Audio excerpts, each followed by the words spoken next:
સ્થાનિક સ્વરાજની ચૂંટણીના પ્રચાર માટે મુખ્યમંત્રી ભૂપેન્દ્ર પટેલ સાબરકાંઠાના પ્રવાસે પહોંચ્યા। હિંમતનગરના મહેતાપુરામાં વોર્ડ નંબર 1ના કાર્યાલયનું ઉદ્ઘાટન કરી તેમણે કાર્યકરોને સંગઠન મજબૂત કરવાનો મંત્ર આપ્યો।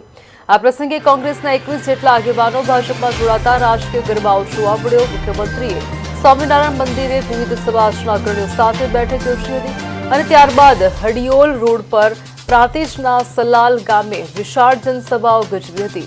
મુખ્યમંત્રીએ ભાજપના ઉમેદવારોને જંગી બહુમતીથી જીતાડવા મતદારોને હાકલ કરી હતી।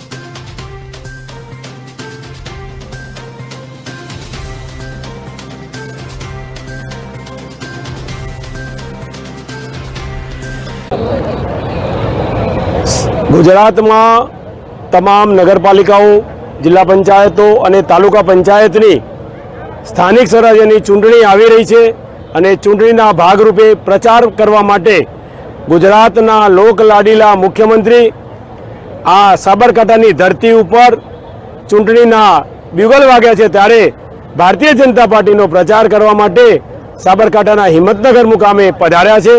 આજે વિવિધ ક્ષેત્રોના સહકારના લોકો, સમાજના આગેવાનો તથા સાથે સાથે વોર્ડ નંબર 1ના હિંમતનગર નગરપાલિકાના ઉદ્ઘાટનના પ્રસંગે પણ મિની જાહેર સભામાં માનનીય આદરણીય મુખ્યમંત્રીશ્રીએ ખૂબ ઉમળકાભેર અમારા કાર્યકર્તાઓને મળ્યા, પ્રજાની વચ્ચે ગયા અને ખૂબ સારા વાતાવરણની અંદર મુખ્યમંત્રીશ્રીએ આજે ખૂબ સુંદર વક્તવ્ય અહીંયા આપ્યું છે। આજે કયા કયા કાર્યક્રમો યોજવામાં આવ્યા ટોટલ?